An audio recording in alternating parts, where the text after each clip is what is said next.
الشیطان اللعین الرجیم بسم اللہ الرحمن الرحیم الحمد للہ رب العالمین الصلاة والسلام علی اشرف الانبیاء والمرسلین وعلی آلہ الطیبین الطاہرین المعصومین الذين أذهب الله عنهم الرجس وطهرهم تطهيرا اللهم صل على محمد وآل محمد قال رسول الله صلى الله عليه وآله وسلم إن لربكم في أيام دهركم نفحات اللہ فتعرضوا لها درود پڑھیں محمد و آل محمد کی ذات پہ اللہم صل علی محمد و آل محمد وعجل فرجهم۔ ماہ شعبان معظم اس بابرکت مہینے میں اس مہینے کی نورانیت سے فیضیاب ہونے کے لیے کچھ کلمات بیان کر رہے تھے آپ حضرات کی خدمت میں، مومنین کی خدمت میں۔ اس حدیث کو سرنامہ کلام قرار دیا کہ رسول خاتم اسلام محمد مصطفیٰ صلی اللہ علیہ وآلہ وسلم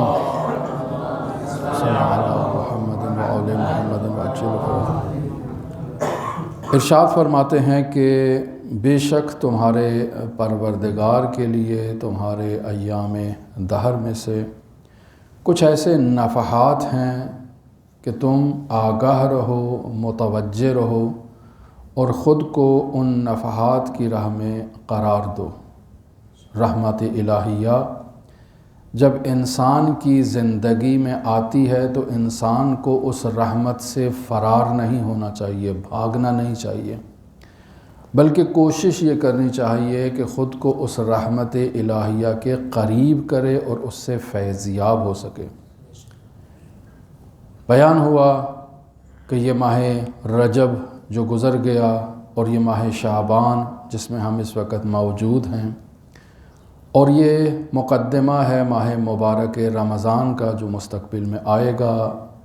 یہ وہ ایام ہیں کہ جو نفحات الہیہ کے ایام ہیں، ایسے ایام ہیں جن میں خداوند متعال کی رحمتیں، برکتیں انسانوں پر نازل ہوتی ہیں، انسانوں کے دل نرم ہو جاتے ہیں اللہ سے رابطہ قائم کرنے کے لیے، اللہ سے گفتگو کرنے کے لیے، اللہ سے مناجات کرنے کے لیے۔ لہٰذا ان لمحات کی قدر و قیمت کو جانتے ہوئے انسان ان لمحات سے بھرپور فیضیاب ہو۔ لہٰذا انہی لمحات سے فیضیاب ہونے کے لیے انسان جب خود کو تیار کرتا ہے تو خداوند متعال کی رحمت اس انسان کو اپنی آغوش میں لے لیتی ہے۔ قرآن مجید میں سورہ فرقان کی 48 نمبر آیت میں خداوند متعال ارشاد فرما رہا ہے وَأَنزَلْنَا مِنَ السَّمَاءِ مَاءً طَهُورًا۔ خداوند متعال نے آسمان سے بارش کے پانی کو برسایا ہے، اور یہ بارش کا پانی یہ خاصیت رکھتا ہے کہ یہ ناپاک چیز کو پاک کر دیتا ہے، یہ اس کی خاصیت ہے۔ اس کا ایک طبیعیات پر عمل ہوتا ہے، اثر ہوتا ہے کہ جب یہ نامناسب زمین پر پڑتا ہے تو اس زمین کو زرخیز بنا دیتا ہے یہ بارش کا پانی، اور اگر نجاست پر گرتا ہے تو اس نجاست کو پاک کر دیتا ہے، یہ اس کا ثمرہ فقہی ہے۔ لیکن اس آیت سے ہمارے علماء اخلاق، ہمارے علماء عرفان ایک تفسیر عرفانی بھی بیان کرتے ہیں۔ وہ ماء طہور سے مراد درست ہے کہ یہ پانی بارش کا پانی ہے، اور ظاہری طور پر اس کا یہی ترجمہ کیا جائے گا کہ بارش کا پانی جو آسمان سے گرتا ہے یہ ناپاک چیز کو پاک کر دیتا ہے، زمین کو زرخیز بنا دیتا ہے، اس میں بیج ڈالے انسان تو وہ بیج کامیابی کے ساتھ ایک سرسبز پودے کی صورت اختیار کرتا ہے، پھل دیتا ہے، انسان کی زندگی کے لیے ثمر دیتا ہے، غذائیت کی قلت کو پورا کرتا ہے، ایک فائدہ دیتا ہے۔ لیکن وہ انسان جو اس دنیا میں شرک میں مبتلا ہے، گناہ میں مبتلا ہے، اللہ کے غیر کی محبت میں مبتلا ہے، تو در واقع ایسا انسان بھی تو ناپاک ہے، اسے بھی تو پاک ہونے کی ضرورت ہے۔ جس کے دل میں اللہ کی محبت نہیں ہے، اللہ کے غیر کی محبت ہے، جس کے دل میں اللہ کے علاوہ کوئی غیر بستا ہے اور یہ اس غیر کی عبادت کرتا ہے، اپنا سر اس غیر کے سامنے جھکاتا ہے، اس کا دل اس غیر اللہ کے لیے دھڑکتا ہے، تو یہ سب وہ مصادیق ہیں جو شرک کا مصداق ہے، کفر کا مصداق ہے، جو ناپاکی کا مصداق ہے، جو شرک خفی کا مصداق ہے۔ یہ سب وہ مصادیق ہیں کہ جن کے دل ناپاک ہو چکے ہیں، اور انہیں پاک کرنے کے لیے بھی ایک ماء طہور کی ضرورت ہے جو ان کے قلبوں پر نازل ہو اور ان کے قلبوں کو پاک و پاکیزہ کر دے، اور انہیں ماہ معرفت خداوند متعال کی طرف لے آئے، انہیں سلوک اللہ کی راہ پر گامزن کرے، اللہ کے راستے کا انہیں مسافر بنا دے۔ لہٰذا باطنی طور پر ان مردہ دلوں کو زندہ کرنے کے لیے ایک آب حیات کی ضرورت ہے۔ ماء طہورا سے مراد ایک ایسا طیب و طاہر پانی ہے کہ جو ایسے ناپاک دلوں پر جب پڑتا ہے تو ان ناپاک دلوں کو بھی پاک کر دیتا ہے۔ لہٰذا انسان کی روحانی زندگی میں پاکیزگی لانے کے لیے اللہ نے ایک ایسا ذریعہ قرار دیا ہے جس کا نام ہے علم۔ خداوند متعال اس علم کے ذریعے سے انسان کے وجود کو پاکیزگی عطا کرتا ہے، اس انسان کے باطن کو نورانی کر دیتا ہے، چونکہ علم خود نور ہے، اور جس ظرف میں اور برتن میں قرار پاتا ہے اس کو بھی نورانی کر دیتا ہے۔ لہٰذا یہاں اس پانی سے مراد وہ علم ہے، وہ معرفت ہے، وہ حقائق سے آگہی ہے جو انسان نادان، انسان جاہل، انسان کافر، انسان مشرک کے دل پر اگر پڑ جائے تو اسے توحید کی طرف لے آئے، اسے اہل بیت کی طرف لے آئے، اسے محمد مصطفیٰ کا گرویدہ بنا دے۔ لہٰذا انسان کی زندگی میں ایسے علمی لمحات آتے ہیں جس سے انسان کو غفلت نہیں کرنی چاہیے۔ الا فتعرضوا لها، خود کو اس علمی محفل کے قریب کرنا چاہیے۔ اس علمی محفل میں خداوند متعال کچھ ایسے خزانے اس کے لیے مقرر فرمائے گا کہ جو اسے بیدار کرنے کے لیے، اسے جھنجھوڑنے کے لیے، اس کے وجود میں جو گناہ کی رذالت موجود ہے اسے پاک کر کے اسے فضائل اخلاقی سے آراستہ کرے گا۔ لہٰذا انسان کی زندگی میں اس ماء طہور کا جو اثر ہوتا ہے وہ علم کے ذریعے سے ظاہر ہوتا ہے، اور اس انسان کے مردہ دل کو حیات جاوداں عطا کرتا ہے، اور یہ انسان اب علم کی بدولت حی ہے اور زندہ ہے۔ جس طرح انسان اپنی زندگی میں دیکھتا ہے کہ انسان کے کپڑے گندے ہو جاتے ہیں تو انسان ان کو دھونے کے لیے انواع و اقسام کے جو چیزیں ہیں ان کو استعمال کرتا ہے اور پھر پانی کی مدد سے اس کو دھونے کی کوشش کرتا ہے، ایسے ہی انسان کی روح جب آلودہ ہو جاتی ہے تو اس آلودہ روح کو پاکیزہ کرنے کے لیے یہی ماہ شعبان، یہی ماہ رجب، یہی ماہ رمضان جیسے خداوند متعال نے لمحات معین و مقرر فرمائے ہیں کہ انسان جب خود کو ان لمحات میں داخل کرتا ہے، ان کی قدر کرتا ہے، تو انسان کو خداوند متعال اس قدر کی بدولت پاکیزگی عطا کرتا ہے، طہارت عطا کرتا ہے۔ درود پڑھیں محمد و آل محمد کی ذات پہ، اللہم صلی علی محمد و آل محمد وعجل۔ پھر انسان کے وجود میں جب یہ علم آ جاتا ہے تو اس علم کی بدولت انسان کے وجود میں ایک نور آتا ہے، جس نور کے ذریعے سے وہ خدا کو پہچانتا ہے، محمد مصطفیٰ کو پہچانتا ہے، اہل بیت اطہار کو پہچانتا ہے اور نورانی ہو جاتا ہے۔ اب جب انسان نورانی ہو گیا تو اس نور کے نتیجے میں انسان کے وجود میں ایک محبت ایجاد ہوتی ہے۔ اللہ کی محبت انسان کے وجود میں آتی ہے، محمد مصطفیٰ کے متعلق محبت انسان کے وجود میں آتی ہے، علی مرتضیٰ کی محبت انسان کے وجود میں آتی ہے۔ یہ محبت جو ایجاد ہو رہی ہے، اس کی بنیاد علم ہے، اس کی بنیاد وہ نور ہے جو نور الہی ہے، اور یہ خداوند متعال کی جانب سے انسان تک پہنچا ہے۔ وَأَنزَلْنَا مِنَ السَّمَاءِ مَاءً طَهُورًا، آسمان سے خداوند متعال نے وہ علم نور نازل فرمایا ہے کہ جس علم نور کے ذریعے سے یہ انسان عاشق مصطفیٰ ہو جاتا ہے، اور عاشق مصطفیٰ ہو کر مصطفیٰ کی تعلیمات کی روشنی میں پروردگار کا عاشق ہو جاتا ہے، علی مرتضیٰ کا عاشق ہو جاتا ہے، فاطمہ زہرا کا عاشق ہو جاتا ہے، حسنین شریفین کا عاشق ہو جاتا ہے۔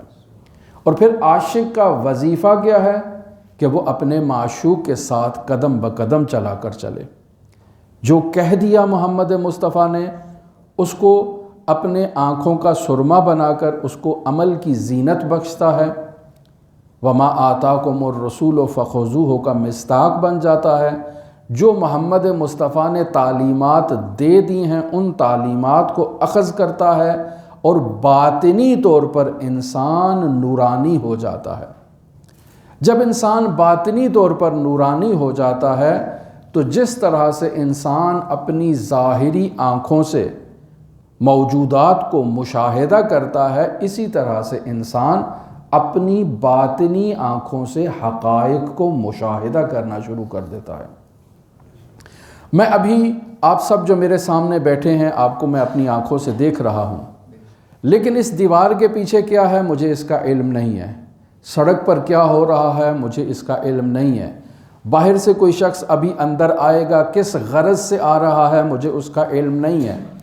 لیکن وہ انسان جو عشق الہی سے سرشار ہوتا ہے، خداوند متعال اس کی وہ باطنی آنکھ کھول دیتا ہے جس سے وہ حقائق عالم کو مشاہدہ کرتا ہے۔ لہٰذا آپ نے پاکیزہ افراد کی زندگی میں ایسے واقعات سنے ہوں گے، ایسے واقعات آپ کے ذہنوں میں ہوں گے، پڑھے ہوں گے کتابوں کے اندر، کہ وہ ایسی ایسی باتیں بتایا کرتے تھے کہ انسان کی عقل دنگ رہ جاتی تھی کہ یہ باتیں کیسے بتا رہا ہے، یہ کوئی عام انسان نہیں بتا سکتا۔ جب باتیں سنتے تھے تو پھر کہتے تھے کہ یہ کوئی غیب کا علم رکھتا ہے، حالانکہ وہ غیب کا علم نہیں ہے، وہ یہی علم ظاہر ہے جو خداوند متعال نے اس کی باطنی آنکھ کے کھولنے کے نتیجے میں اسے عطا کر دیا ہے۔ جیسے آپ میرے سامنے ہیں، میں آپ کو مشاہدہ کر رہا ہوں، اس کی دید وسیع ہو جاتی ہے، اس کے لیے یہ پردے چھٹ جاتے ہیں۔ یہ جو پردے ہم مشاہدہ کر رہے ہیں، یہ موانع اور رکاوٹیں جو ہم دیکھ رہے ہیں، یہ رکاوٹیں اس کے آگے سے ہٹ جاتی ہیں۔ جیسے میں آپ کو دیکھ رہا ہوں، اس کی دید بڑھ جائے گی، وہ آخر تک مشاہدہ کرے گا جہاں تک اس کی دید جا سکتی ہے، جتنی اس کی ظرفیت ہے، جتنی اس کی توان ہے، جتنے پردے ہٹے ہیں وہاں تک وہ دیکھ سکتا ہے۔ نہ صرف اس عالم میں پردے ہٹ جاتے ہیں بلکہ وہ ملکوت کی طرف بھی نگاہ کرتا ہے، مشاہدہ کرتا ہے، اور وہاں کے حقائق کو بھی دیکھنا شروع کر دیتا ہے۔ کل درس میں مثال دی مرزا جواد انصاری طہرانی کی، معذرت کے ساتھ مرزا جواد حمدانی کی، کہ مغرب کی اذان کا وقت ہوتا ہے اور وہ مؤذن سے کہتے ہیں کہ اذان دے دو، مؤذن کہتا ہے ابھی اذان کا وقت نہیں ہوا، وہ کہتے ہیں وقت ہو گیا ہے۔ مؤذن کہتا ہے نہیں ہوا، کہتا ہے آپ کو کیسے معلوم کہ اذان کا وقت ہو گیا ہے؟ کہا یہ فرشتے جو مغرب کے وقت زمین پر آتے ہیں، یہ میں دیکھ رہا ہوں کہ یہ اپنی ڈیوٹی سنبھالنے کے لیے زمین پر آ رہے ہیں، تم کیسے کہہ رہے ہو کہ وقت نہیں ہوا؟ یہ آ رہے ہیں تو وقت ہو گیا ہے۔ یہ کیسے مؤذن نہیں دیکھ رہا لیکن وہ عالم فقیہ مشاہدہ کر رہا ہے؟ اس کی کیا وجہ ہے؟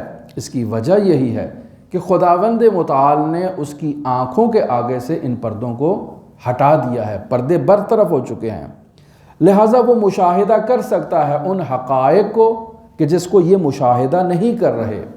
یہ کس نتیجے میں ہوا؟ یہ نتیجہ اسی وَأَنزَلْنَا مِنَ السَّمَاءِ مَاءً طہورا کے نتیجے میں ہے۔ خداوند متعال نے آسمان سے جو حقائق نورانیہ علم کی صورت میں نازل فرمائے ہیں، اس عالم فقیہ نے ان حقائق نورانیہ پر عمل کیا ہے، عالم بھی ہے، عامل بھی ہے، لہٰذا انسان کا علم اس کے عمل کے ساتھ ساتھ رہنا چاہیے۔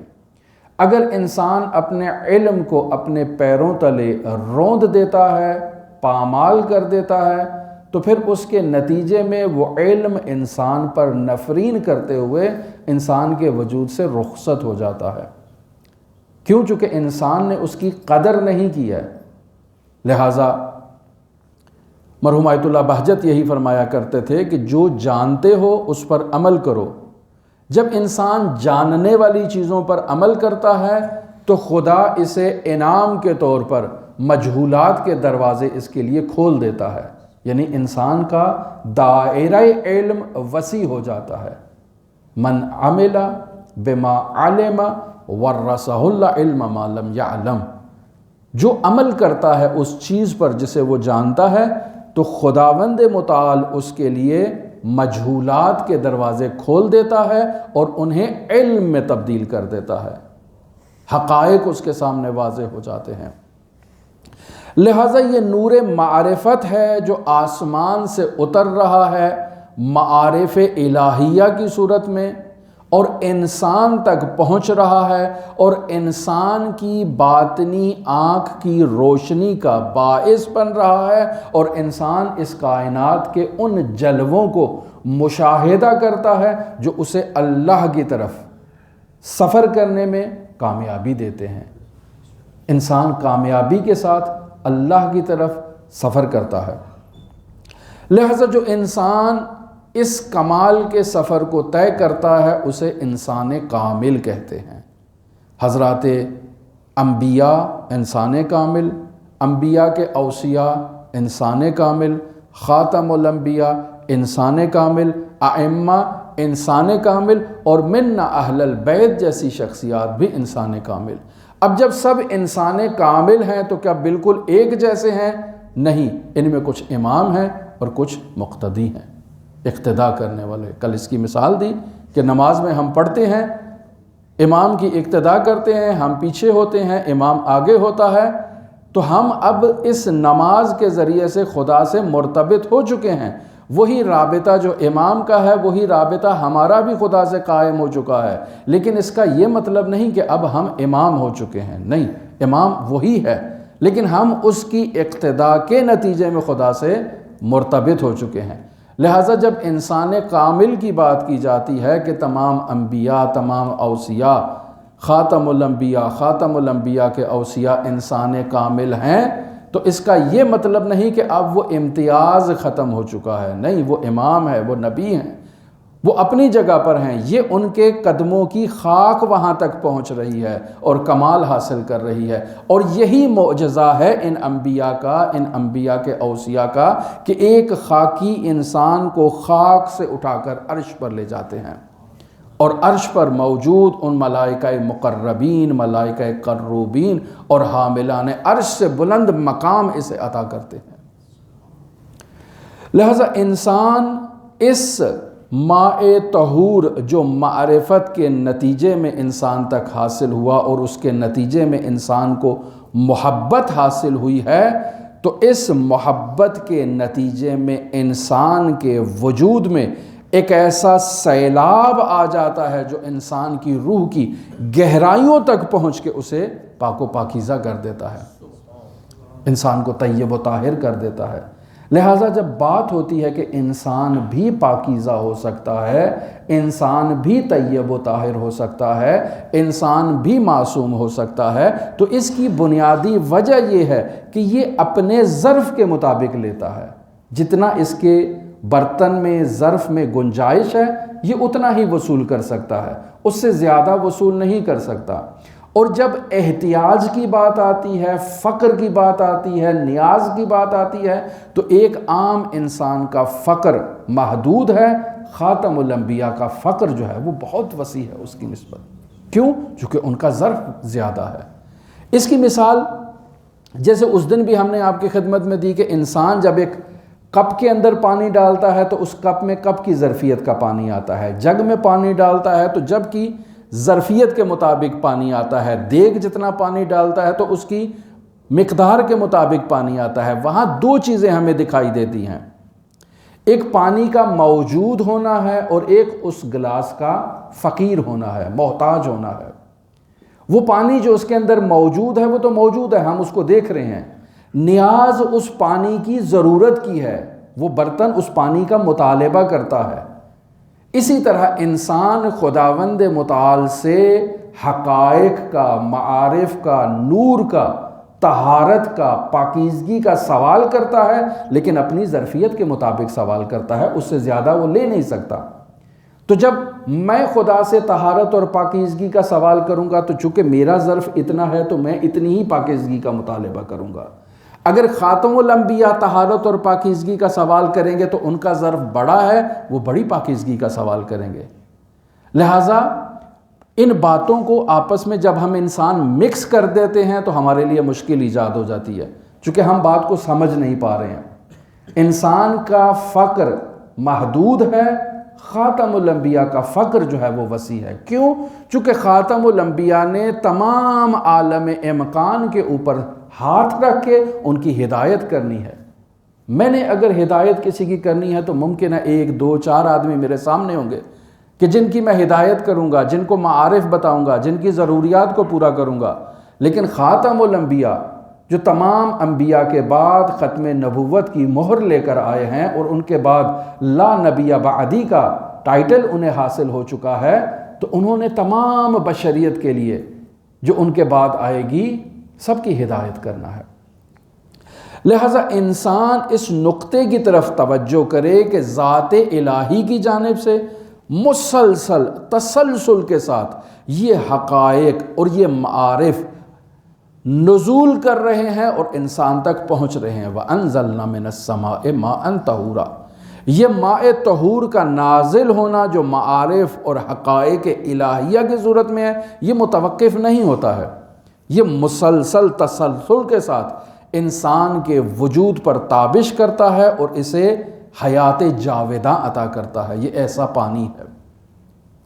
لہٰذا یہاں 2 باتیں جو ہے وہ علماء کی جانب سے بیان کی جاتی ہیں۔ ایک بات یہ ہوتی ہے کہ معطی جو عطا کرنے والا ہے اس کا ظرف بہت وسیع ہے، وہ عطا کرنے والا ہے، وہ لامحدود ذات ہے، لیکن جو قابل ہے، جو اس چیز کو قبول کرنے والا ہے، اس کا ظرف محدود ہے۔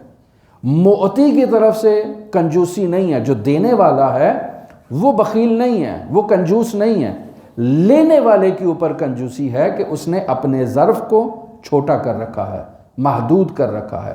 جس قدر وہ لینے والا اپنے ظرف میں وسعت ایجاد کرے گا، اس معطی کی جانب سے حقائق اس کے اندر جو ہیں وہ داخل ہوتے جائیں گے، شامل ہوتے جائیں گے۔ لہٰذا خداوند متعال سورہ قمر کی آیت نمبر 50 میں ارشاد فرماتا ہے وَمَا أَمْرُنَا إِلَّا وَاحِدٌ، اللہ کا امر، اللہ کا حکم، اللہ کا ارادہ صرف ایک ہے، متعدد نہیں ہے، اس میں تعدد موجود نہیں ہے، اور وہ دفعتاً نازل ہوتا ہے۔ خداوند متعال کی جانب سے تمام کمالات پہنچ رہے ہیں، انسان تک پہنچ رہے ہیں، اور انسان ان کمالات کو حاصل کر رہا ہے۔ اب پھر ان کمالات کو اگر آگے انسان منتقل کرے گا تو ممکن ہے وہ دفعی نہ ہو، وہ تدریجی ہو جائیں۔ جیسے حضرت خاتم الانبیاء محمد مصطفیٰ صلی اللہ علیہ وآلہ وسلم، اللہم صلی علی محمد وآلہ، ان کا ظرف اس قدر وسیع تھا کہ خداوند متعال نے تمام حقائق کو اس عالم سے خاتم الانبیاء پر دفعتاً نازل فرمایا۔ لہٰذا کیا خداوند متعال ارشاد فرماتا ہے اِنَّا أَنزَلْنَاهُ فِي لَيْلَةِ الْقَدْرِ، خداوند متعال نے مکمل قرآن کو خاتم الانبیاء کے قلب مبارک پر لیلۃ القدر میں نازل کر دیا۔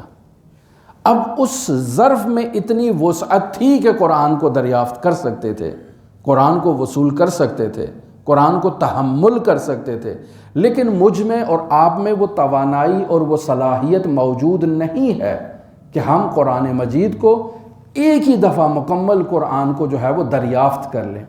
لہٰذا اس قرآن کو ہم تک پہنچانے کے لیے پہلے خاتم الانبیاء نے 40 سال اپنے کردار کے ذریعے سے اپنی حقانیت کو ثابت کیا، اور پھر اس کے بعد 23 سال تک مناسبتوں کے ذریعے سے اس مناسبت پہ یہ آیت، اس مناسبت پہ یہ آیت، یہ واقعہ، یہ جنگ، یہ مرحلہ، یہ ہماری صلاحیتوں کے مطابق اس قرآن کو تدریجاً ہمارے لیے بیان کیا گیا۔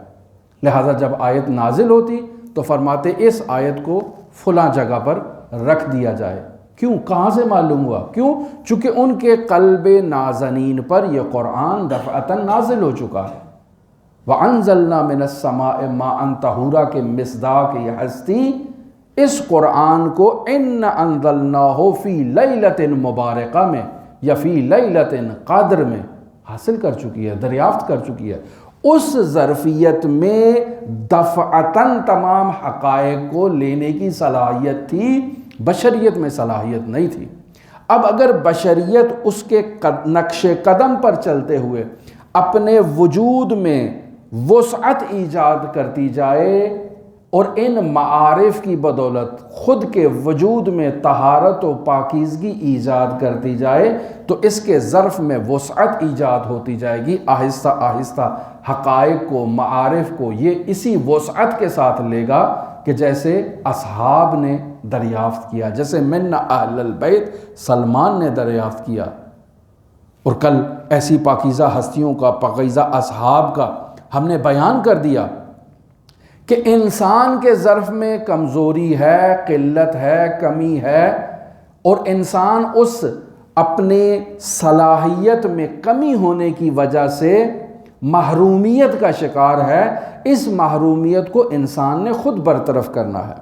لہٰذا وہ ہستی کہ جو معارف الہیہ کو دفعتاً دریافت کرنے کی صلاحیت رکھتی ہے، جب میرے سامنے آتی ہے تو پھر وہ ان حقائق کو اس انداز میں بیان نہیں کرتی ہے۔ وہ دیکھتی ہے کہ یہ شخص تحمل کر سکتا ہے یا نہیں کر سکتا ہے، یہ شخص اس مطلب کو لینے کی صلاحیت رکھتا ہے یا نہیں رکھتا ہے۔ اگر رکھتا ہے تو عطا کرتے ہیں، اگر نہیں رکھتا تو سکوت اختیار کرتے ہیں۔ لہٰذا مشہور و معروف حدیث ان معاشر الانبیاء، ہم انبیاء کا گروہ ہیں، امرنا، ہمیں یہ حکم دیا گیا ہے، ان نکلم الناس علی قدر عقولہم، کہ ہم جب لوگوں کے ساتھ گفتگو کریں تو ان کی عقل کے معیار کو مد نظر رکھتے ہوئے گفتگو کریں۔ ہر انسان میں ہر بات کو سمجھنے کی صلاحیت نہیں ہوتی ہے۔ لہٰذا امام زین العابدین امام محمد باقر کا صحابی ہے، اللہم صلی علی محمد وآل محمد، امام علیہ السلام بیان کرتے ہیں، اے جابر، تمہیں میں ایسی احادیث کی تعلیم دے رہا ہوں، تم ان احادیث کو سیکھ لو، لیکن یاد رکھو جب تک بنی امیہ حاکم ہیں تم نے ان احادیث کو کسی کے سامنے بیان نہیں کرنا ہے، اور جب بنی امیہ کا زوال ہو جائے تو پھر ان حقائق کو تم نے کسی سے چھپانا نہیں ہے، اور اگر تم نے ان حقائق کو کسی سے چھپایا تو یاد رکھو ہماری تمہارے اوپر لعن ہوگی، ہم تمہیں نفرین کریں گے۔ اور پھر کہا کہ اے جابر کچھ احادیث، کچھ حقائق، کچھ معارف میں تمہیں ایسے تعلیم دے رہا ہوں کہ جن کے بیان کرنے پر تمہیں اختیار ہے، تم چاہو تو بیان کر دو، چاہو تو بیان نہ کرو۔ یعنی اگر تمہیں کوئی ایسا شخص ملتا ہے کہ جو حقائق الہیہ کو، حقائق اہل بیت کو، معارف اہل بیت کو تحمل کرنے کی صلاحیت رکھتا ہے تو جابر تم بیان کر دو، لیکن اگر تم دیکھتے ہو کہ کسی کے ظرف میں کمزوری ہے تو اے جابر بے شک تم بیان نہ کرو۔ اور پھر فرماتے ہیں اے جابر میں نے تمہیں کچھ ایسی امانتیں سپرد کی ہیں، کچھ ایسی باتیں ہیں، کچھ ایسے کلام ہیں کہ اگر تم نے قیامت تک کسی کے سامنے ان میں سے ایک جملہ بھی فاش کر دیا تو یاد رکھو اللہ کی، اللہ کے ملائکہ کی، اللہ کے انبیاء کی اور ہماری قیامت تک تمہارے اوپر لعن ہوگی۔ یہ جابر ان حقائق کا حامل ہے جو اسرار اہل بیت ہیں۔ یہ کہاں سے آئے؟ یہ امام نے اس کے وجود میں اس صلاحیت کو مشاہدہ کیا، اسے عطا کر دیا۔ ہم بھی اگر ان حقائق کو سمجھنے کی صلاحیت رکھتے ہوں گے تو وہ ہستیاں ہمیں ان معارف تک پہنچانے میں اس کا انتظام کریں گی۔ آپ ہی میں سے کوئی شخصیت ان معارف کو بیان کرنے کا ذمہ دار ٹھہر جائے گا، حضرات اہل بیت کی جانب سے قال الصادق قال الباقر کرے گا اور ان حقائق کو آپ تک منتقل کرے گا۔ لہذا انسان کی یہ ذمہ داری ہے کہ ان نفحات الہیہ کی قدر کرے، ان کی اہمیت کو مد نظر رکھے اور ان کے رحمت کی راہ میں انسان خود کو شامل کرے۔ اگر ایسا کرنے میں انسان کامیاب ہو جائے تو خداوند متعال کا علم جو ماء طہور کی صورت میں اس انسان کے قلب پر نازل ہوگا وہ اس انسان کو نورانی کر دے گا، اس انسان کو عارف بنا دے گا، اس انسان کو اللہ کا ولی بنا دے گا۔ لہٰذا اس کے لیے جد و جہد کرنا ہم سب کی ذمہ داری ہے، اور اس جد و جہد کے لیے ہمیں رسول خدا کی اس حدیث کو ہرگز فراموش نہیں کرنا چاہیے کہ انی تارک فیکم الثقلین کتاب اللہ و اطرتی اہل بیتی۔ دو چیزیں رسول خدا نے ہمارے لیے چھوڑی ہیں، ایک اللہ کی کتاب ہے، ایک اہل بیت ہے۔ انسان اگر کمال حاصل کرنا چاہتا ہے تو قرآن و اطرت کے ساتھ حاصل کر سکتا ہے۔ اگر صرف قرآن کو تھام لے، حسبنا کتاب اللہ کہہ دے تو بھی گمراہی ہے، اور اگر قرآن کو چھوڑ کر اہل بیت کا دامن تھام لے اور کہے قرآن مجھے نہیں چاہیے تب بھی اس کے لیے گمراہی ہے۔ کیوں؟ چونکہ یہ دو ایک دوسرے سے جدا ہو ہی نہیں سکتے۔ جب قرآن و اطرت ایک دوسرے سے جدا نہیں ہو سکتے تو ہم انہیں کیسے جدا کر رہے ہیں؟ یقیناً ہمارے بیان میں، ہماری تعلیم میں، ہمارے علم میں، ہماری محبت میں، ہماری معرفت میں، ہماری شناخت میں کوتاہی پائی جاتی ہے، جس کی اصلاح کیے بغیر ہم کمال حاصل نہیں کر سکتے۔ دعا گو ہیں خداوند متعال معارف نورانیہ، حقائق نورانیہ کا ہمیں علم عطا فرمائے۔ دعا گو ہیں خداوند متعال اہل بیت علیہ السلام کی سیرت و تعلیمات پر عمل کرنے کی ہمیں توفیق عطا فرمائے۔